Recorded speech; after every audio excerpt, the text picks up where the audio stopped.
Hello friends. So இன்றைக்கி பார்த்தீங்கன்னா RRB NTPC under graduate எக்ஸாமுக்கான டேட் வந்து அனௌன்ஸ் பண்ணியிருக்காங்க.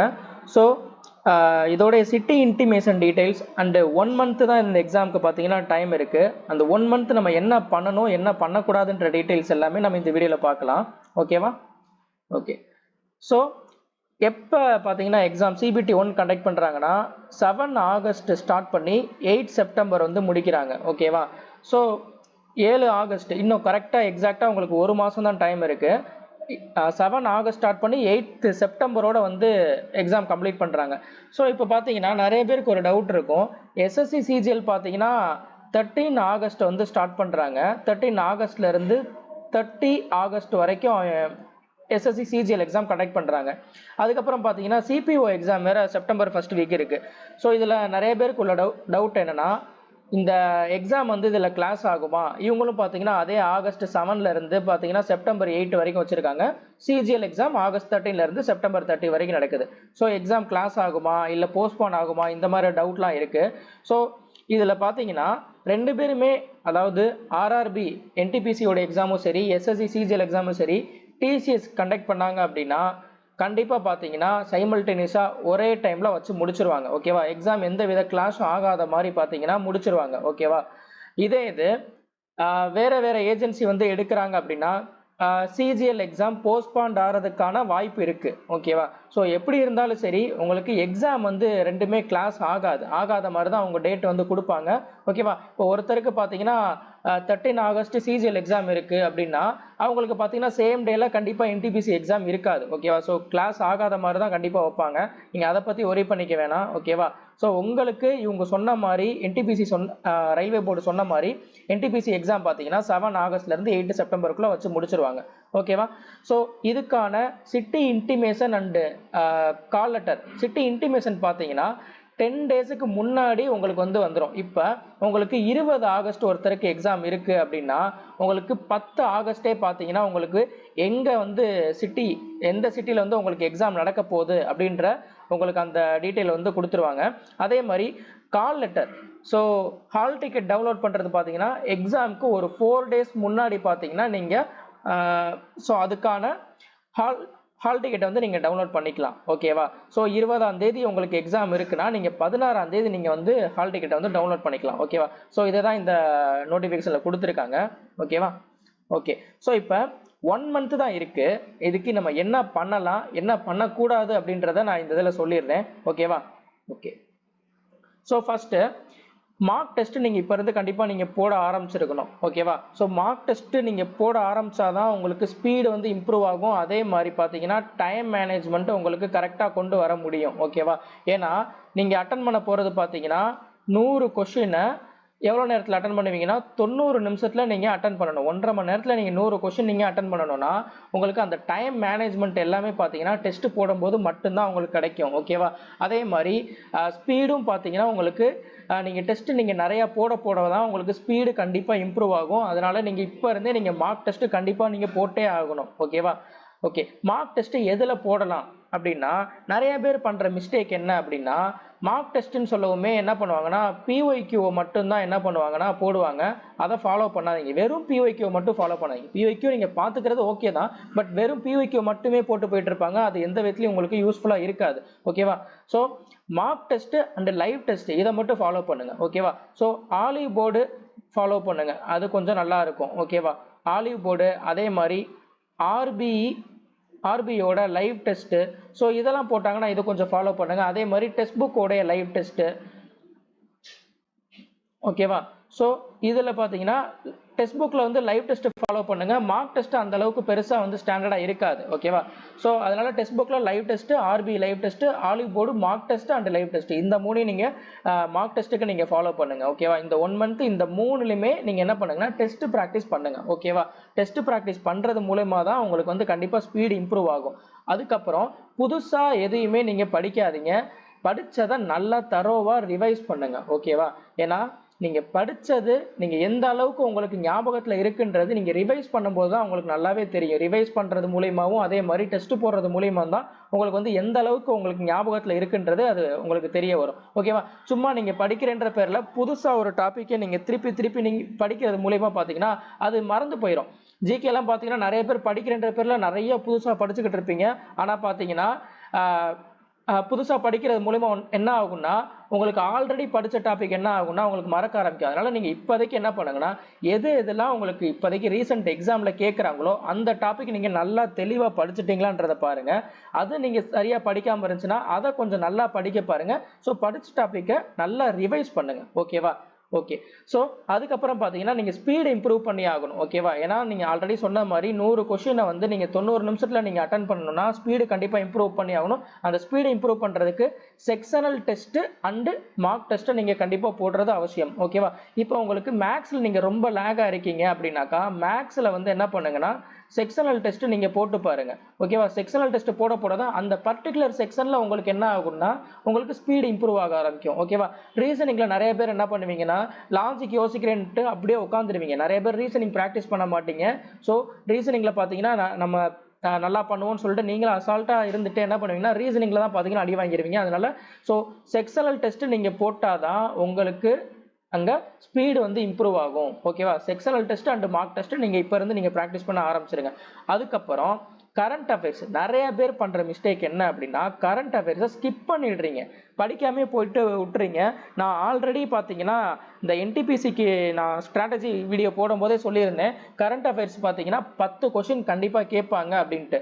நீங்கள் அங்கே அந்த கரண்ட் அஃபேர்ஸ் ஸ்கிப் பண்ணிட்டீங்கன்னா உங்களுக்கு 10 கொஷின் மினிமம் போயிடும்னு சொல்லியிருந்தேன். அதே மாதிரி தான் பார்த்தீங்கன்னா ஸோ இப்போ இந்த என்டிபிசி கிராஜுவேட் லெவலில் அதே மாதிரி தான் மினிமம் 10 கொஷின்ஸ் கேட்டிருந்தாங்க. ஓகேவா? ஸோ அது நீங்கள் விட்டுட்டீங்கன்னா உங்களுக்கு என்ன ஆயிரும்னா நீங்கள் 90 கொஸ்டினுக்கு தான் நீங்கள் அட்டன் பண்ணுற மாதிரி ஆயிரும். ஸோ அதனால கரண்ட் அஃபேர்ஸை ஸ்கிப் பண்ணாதீங்க. கரண்ட் அஃபேர்ஸ் ஒரு 6 மந்த்தில் இருந்து 1 இயருக்கு நீங்கள் என்ன பண்ணுங்கன்னா ஃபாலோ பண்ணுங்க. ஓகேவா? ஸோ 6 மந்த்லேருந்து 1 இயர் வரைக்கும் தெளிவாக நல்லா இன்டெப்த்தாக நீங்கள் படித்து வச்சுக்கிட்டிங்கன்னா உங்களுக்கு ரொம்பவே நல்லது. சும்மா நீங்கள் மேலோட்டமாக நீங்கள் படிச்சுட்டு போனீங்க அப்படின்னா அதுவும் எந்த விதத்தில் கை கொடுக்காது. அவங்க கேட்குறது பார்த்தீங்கன்னா ஒரு ஸ்டாண்டர்டாக தான் கேட்குறாங்க. கரண்ட் அஃபேர்ஸை பொறுத்த வரைக்கும் கொஞ்சம் அடுத்த லெவல் போயிட்டாங்க. அப்போ நீங்கள் படிக்கிறதும் பார்த்தீங்கன்னா அந்த மாதிரி நீங்கள் கொஞ்சம் இன்டெப்த்தாக நீங்கள் படித்தாதான் உங்களுக்கு வந்து யூஸ்ஃபுல்லாக இருக்கும். ஸோ கரண்ட் அஃபேர்ஸை எக்காரணத்தை கொண்டு நீங்கள் ஸ்கிப் பண்ணிடாதீங்க. ஓகேவா? ஓகே. ஸோ நெக்ஸ்ட் பார்த்தீங்கன்னா இப்போ என்டிபிசி கிராஜுவேட் லெவல் எக்ஸாம் பார்த்தீங்கன்னா உங்களுக்கே தெரிஞ்சிருக்கும் கம்ப்யூட்டருக்கு நல்லாவே இம்பார்ட்டன்ஸ் கொடுக்குறாங்க. கம்ப்யூட்டரை பொறுத்த வரைக்கும் பார்த்தீங்கன்னா 4லேருந்து 5 கொஸ்டின் கேட்குறாங்க. ஓகேவா? ஸோ ஒவ்வொரு ஷிஃப்ட்லையும் பார்த்தீங்கன்னா 4 to 5 கொஸ்டின்ஸ் கேட்குறாங்க. அதனால கம்ப்யூட்டர் செக்ஷனையும் நீங்கள் ஸ்கிப் பண்ணிடக்கூடாது. ஓகேவா? ஸோ அப்போ நீங்கள் கரண்ட் அஃபேர்ஸையும் கம்ப்யூட்டர் செக்ஷனையும் சேர்த்தாலே பார்த்தீங்கன்னா உங்களுக்கு 15 கொஸ்டின் வருது மினிமம். ஓகேவா? 15 கொஸ்டின் என்ன ஆயிரும் அப்படியே போயிடும். அதனால இந்த கரண்ட் அஃபேர்ஸையும் சரி கம்ப்யூட்டர் செக்ஷனையும் சரி நல்லா ஃபாலோ பண்ண பாருங்க. ஓகேவா? ஸோ கம்ப்யூட்டரை பொறுத்த வரைக்கும் shortcut keys, MS Word, Excel, PowerPoint அதெல்லாம் கொஞ்சம் டெப்த்தாகவே பார்த்துட்டு போங்க. அதே போக அப்ரிவியேஷன் இதெல்லாம் பார்த்தீங்கன்னா கொஞ்சம் நல்லா டெப்த்தாக பார்த்துட்டு போங்க. ஷியோராக உங்களுக்கு வந்து ஒரு 4-5 கொஷின் கேட்குறாங்கன்னா அதில் உங்களுக்கு ஒரு 2லேருந்து ஒரு 3 கொஷினால் அடிக்க முடியும். ஓகேவா? ஏன்னா இப்போ இந்த நடந்து முடிஞ்ச எக்ஸாம் பார்த்தீங்கன்னா இந்த கிராஜுவேட் லெவலில் பார்த்தீங்கன்னா ஷார்ட்கட் கீஸே பார்த்தீங்கன்னா ஒவ்வொரு ஷிஃப்ட்டில் 2 கொஷின் 3 கொஷின்லாம் கேட்டிருந்தாங்க. ஓகேவா? ஸோ அதனால் எல்லாத்துக்கும் ரெடியாக இருங்க. கம்ப்யூட்டர் செக்ஷனை ஸ்கிப் பண்ணிடாதீங்க. ஓகேவா? அதுக்கப்புறம் பார்த்தீங்கன்னா கண்டிப்பாக நீங்கள் மேக்ஸ்லேயும் ரீசனிங்லேயும் அக்யூரசி நீங்கள் மெயின்டைன் பண்ணியே ஆகணும். ஓகேவா? ஸோ மேக்ஸ் ரீசனிங்கை பொறுத்த வரைக்கும் பார்த்தீங்கன்னா 70 கொஷின் இருக்குன்னு வச்சுக்கோங்களேன். ஓகே. மேக்ஸ் ரீசனிங்கை பொறுத்த வரைக்கும் பார்த்தீங்கன்னா 60 கொஷினில் மெயின்ஸுக்கு தான் 70, ப்ரிலிம்ஸை பொறுத்த வரைக்கும் பார்த்தீங்கன்னா 60 கொஷினில் நீங்கள் கண்டிப்பாக நீங்கள் மினிமம் 55லேருந்து 60 கொஷின் 60 மார்க் நீங்கள் எடுத்தே ஆகணும். ஓகேவா? ஸோ இப்போ நடந்து முடிஞ்ச இந்த கிராஜுவேட் லெவல் எக்ஸாம் பார்த்தீங்கன்னா உங்களுக்கு தெரிஞ்சிருக்கும் மேக்ஸ் ரீசனிங் பொறுத்த வரைக்கும் பார்த்தீங்கன்னா 55லேருந்து 60 கொஸ்டின் ஈஸியாக அடிக்கலாம். ஓகேவா? ஸோ ஃபுல் மார்க் நீங்கள் உங்களால் கண்டிப்பாக எடுக்க முடியும். அதனால் இங்கே நீங்கள் அக்யூரசி நீங்கள் மெயின்டைன் பண்ணியே ஆகணும். ஏன் அப்படின்னா இப்போ ஒரு சிலர் இந்த இந்த 60 கொஸ்டின் அடிக்க வேண்டிய இடத்துல அவங்க என்னன்னா ஒரு 5 கொஸ்டின் 10 கொஸ்டின் தப்பு விட்டாங்கன்னா எல்லாருமே பார்த்தீங்கன்னா ஆல்மோஸ்ட் பார்த்தீங்கன்னா மேக்ஸ் ரீசனிங்ல அக்யூரசி மெயின்டைன் பண்ணியிருப்பாங்க. ஸோ அதே மாதிரி ஆவரேஜா எல்லாரும் என்ன அட்டெம்ப்ட் கொடுக்குறாங்களோ அதே அட்டெம்ப்ட் தான் கொடுத்துருப்பாங்க. அந்த இடத்துல நீங்க தப்பு விட்டீங்கன்னா உங்களுக்கு மார்க்கை நல்லாவே இறக்கி விட்டுரும். ஓகேவா? ஸோ அதனால இந்த செக்ஷன்ல மேக்ஸ் ரீசனிங்கை பொறுத்த வரைக்கும் கண்டிப்பா அக்யூரசி நீங்க மெயின்டைன் பண்ணி ஆகணும். ஏன்னா மேக்ஸை பொறுத்த வரைக்கும் நீங்க சால்வ் பண்ணிட்டு உங்களுக்கு ஆன்சர் கரெக்டா வந்துச்சுன்னா அதை டிக் பண்ண போறீங்க. இல்லைன்னா நீங்க மார்க் ஃபார் ரிவ்யூ கொடுத்து நீங்க அடுத்து போக போறீங்க. ஓகேவா? இல்லை தெரியலன்னா ஸ்கிப் பண்ண போறீங்க. இதுதான் இருக்கும். அங்க போயிட்டு நீங்க கெஸ்லாம் நீங்க போடுறேன்னு சொல்லிட்டு தப்பா போட்டுற கூடாது. ஓகேவா? அது என்ன ஆகும்னா உங்களுக்கு இன்கரெக்ட் அதிகமாயிருச்சுனாலே உங்களுக்கு மார்க்கை நல்லா இறக்கி விட்டுரும். ஓகேவா? ஸோ நீங்க ஒரு 80 கொஸ்டின் நீங்க அட்டன் பண்ணிட்டு 15 கொஸ்டின் நீங்க இன்கரெக்ட் ஆகிறதுல பெரிய விஷயம் கிடையாது. நீங்க 75 கொஸ்டின் நீங்க அடிக்கிறீங்கனாலும் அந்த 75 கொஸ்டின்ல வந்து ஒரு 90 to 95% நீங்க அக்யூரசி இருக்கிறதா ரொம்ப பெரிய விஷயம். ஓகேவா? ஸோ அதனால மேக்ஸ் ரீசனிங்ல 100% அக்யூரசி நீங்க மெயின்டைன் பண்ண பாருங்க. ஓகேவா? ஓகே. ஸோ ஏன்னா இங்க மேக்ஸ் ரீசனிங்ல நீங்க மேக்ஸிமம் நீங்க 55 மார்க் நீங்க இங்க எடுத்துட்டீங்கன்னா ஜிகே போர்ஷன்ல நீங்க ஒரு 40க்கு ஒரு நீங்க மினிமமா நீங்க ஒரு 20 மார்க் நீங்க பாதிக்கு பாதி எடுத்தா கூட என்ன ஆயிரும்னா உங்களுக்கு 75 மார்க் வந்துடும். ஓகேவா? ஸோ அவுட் ஆஃப் 100க்கு ஓகேவா 100க்கு உங்களுக்கு 75 மார்க் வந்துடும். உங்களுக்கு அதே மாதிரி நார்மலைசேஷன் அதுன்னு பார்க்கும்போது பார்த்தீங்கன்னா mark maybe increase R degrees இல்லை நோ சேஞ்ச் இது என்ன வேணா ஆகலாம். ஓகேவா? உங்க ஷிஃப்டோடைய லெவலை பொறுத்து. ஸோ அப்போ நீங்கள் இந்த இடத்துல நீங்கள் என்னன்னா மேக்ஸிமமாக எவ்வளோக்கு எவ்வளோ நீங்கள் ஸ்கோர் பண்ணுறீங்களோ அவ்வளோக்கு அவ்வளோ உங்களுக்கு சேஃப். ஓகேவா? ஏன்னா ஜிகே பொறுத்த வரைக்கும் பார்த்தீங்கன்னா எல்லாருமே இப்போ சொன்னது பார்த்தீங்கன்னா ஜிகே தான் கஷ்டமாக இருந்துச்சு, 15 கொஸ்டின் அடிக்கிறதே கஷ்டமாக இருந்துச்சு அப்படின்ற மாதிரிலாம் சொன்னாங்க. ஒரு சிலர் அந்த இடத்துல பார்த்தீங்கன்னா கெஸ்ஸில் அட்டன் பண்ணிட்டு வர கம்மியாக இருக்குன்னு சொல்லிட்டு என்ன பண்ணிட்டு வந்தாங்கன்னா கெஸ்ஸில் வந்து அட்டன் பண்ணுறேன்னு சொல்லிட்டு ஒரு 40 கொஸ்டினுமே போட்டு வந்துட்டாங்க. அந்த இடத்துல பார்த்தீங்கன்னா இன்கரெக்ட் அதிகமாக வந்து மார்க்கை நல்லா இறக்கி விட்டுருச்சு. அந்த தப்பையும் பண்ணாதீங்க. உங்களுக்கு நெகட்டிவ் மார்க் இருக்குன்றப்ப உங்களுக்கு தெரிஞ்சா அட்டன் பண்ணுங்க, இல்லையா ஸ்கிப் பண்ணிட்டு வந்துருங்க. ஓகேவா? ஸோ இங்க நீங்க ஒரு பாதிக்கு பாதி நீங்க எடுத்தா கூட உங்களுக்கு என்ன ஆயிரும்னா 75 மார்க் உங்களுக்கு வந்துடும். ஓகேவா? ஈஸியான ஷிஃப்டா இருந்துச்சுன்னா 80+ நீங்க எடுக்க பாருங்க. ஓகேவா? ஸோ ஓரளவுக்கு ஈஸி டு மாடரேட் லெவல்ல இருந்துச்சுன்னா ஒரு மாடரேட் லெவல் டு ஹை லெவல்ல இருந்துச்சுன்னா 75 மார்க்னால நீங்க கண்டிப்பா நீங்க எடுக்கணும். எடுத்துட்டீங்கன்னா நீங்க சேஃப். நீங்க எதை பத்தி நீங்க கவலைப்பட தேவையில்லை. நம்மளுக்கு கிளியர் ஆகுமா ஆகாதான்னு சொல்லிட்டு ஒரு 10 வீடியோ பார்ப்பீங்க. கட் ஆஃப் எவ்வளோ இருக்கும், கிளியர் ஆகுமா ஆகாதான்னு எல்லாத்தையும் ஒப்பீனியன் கேட்டுட்டு இருப்பீங்க. அந்த ஒரு நிலைமைக்கு நீங்க போக வேண்டிய அவசியம் இல்லை. ஓகேவா? நீங்க மார்க் நீங்க இங்கேயே நீங்க ஹையா நீங்க எடுத்து வச்சீங்கன்னா நீங்க தைரியமா நீங்க சிபிடி 2க்கு நீங்க ப்ரிப்பேர் பண்ண ஆரம்பிச்சிடலாம். ஓகேவா? ஓகே. அதுக்கப்புறம் இப்ப நடந்து முடிஞ்சு பாத்தீங்களா இந்த CBT 1 NTPC graduate level CBT 1 இப்ப ஆன்சருக்கு நேற்று ரிலீஸ் பண்ணாங்களா அந்த பேப்பர் அதை எடுத்து கொஞ்சம் சால்வ் பண்ணுங்க. ஓகேவா? ஸோ அதை சால்வ் பண்ணிட்டு அதில் இப்போ சில பேர் என்ன பண்ணியிருப்பீங்கன்னா அந்த கிராஜுவேட் லெவல் எழுதிருப்பீங்க. ஓகேவா? ஃபர்ஸ்ட் அப்படி எழுதிருந்தீங்கன்னா உங்கள் பேப்பரை டவுன்லோட் பண்ணிட்டு அதில் நம்ம என்னென்ன மிஸ்டேக்லாம் பண்ணியிருக்கோன்றதை பார்த்துட்டு அந்த தப்பு ரிப்பீட் ஆகாத மாதிரி இந்த அண்டர் கிராஜுவேட் லெவலில் அந்த தப்பு ரிப்பீட் ஆகாத மாதிரி பார்த்துக்கோங்க. ஓகேவா?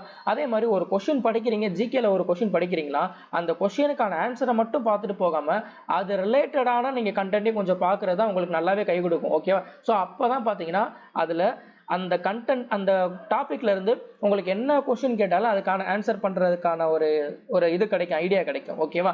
ஸோ ஃபர்ஸ்ட் என்ன பண்ணுங்கன்னா இந்த இப்போ ரிலீஸ் பண்ண இந்த சிபிடி 1 பேப்பரை நல்லா தரவா பார்த்துக்கோங்க. பார்த்துட்டு அதுக்கப்புறம் ஸோ ஏஎல்பி பேப்பராக இருக்கட்டும், ஜேஇ பேப்பராக இருக்கட்டும், அதே மாதிரி TCS based paper, TCS based questions இருக்கு பார்த்தீங்களா, அது எல்லாத்தையுமே கொஞ்சம் எடுத்து சால்வ் பண்ணுங்க. ஸோ இந்த மாதிரி நீங்கள் ப்ராக்டிஸ் பண்ண தான் உங்களுக்கு மார்க்கு கொஞ்சமாக பூஸ்டப் ஆகும். ஓகேவா? ஸோ இப்போதைக்கு இந்த 1 மந்த்துக்கு உங்களுக்கு என்ன பண்ண முடியும்னா இப்போ நான் சொன்னதை மட்டும் கொஞ்சம் ஃபாலோ பண்ணிங்கன்னா உங்களுக்கு கண்டிப்பாக மார்க் பூஸ்டப் ஆகும். ஓகேவா? ஸோ உங்களுக்கு இது ரிலேட்டடாக ஏதாவது டவுட் இருந்துச்சுன்னா நீங்கள் கமெண்ட் செக்ஷனில் நீங்கள் கமெண்ட் பண்ணுங்கள், நான் கண்டிப்பாக ரிப்ளை பண்ணுறேன். நெக்ஸ்ட் வீடியோவில் பார்ப்போம். தேங்க்யூ.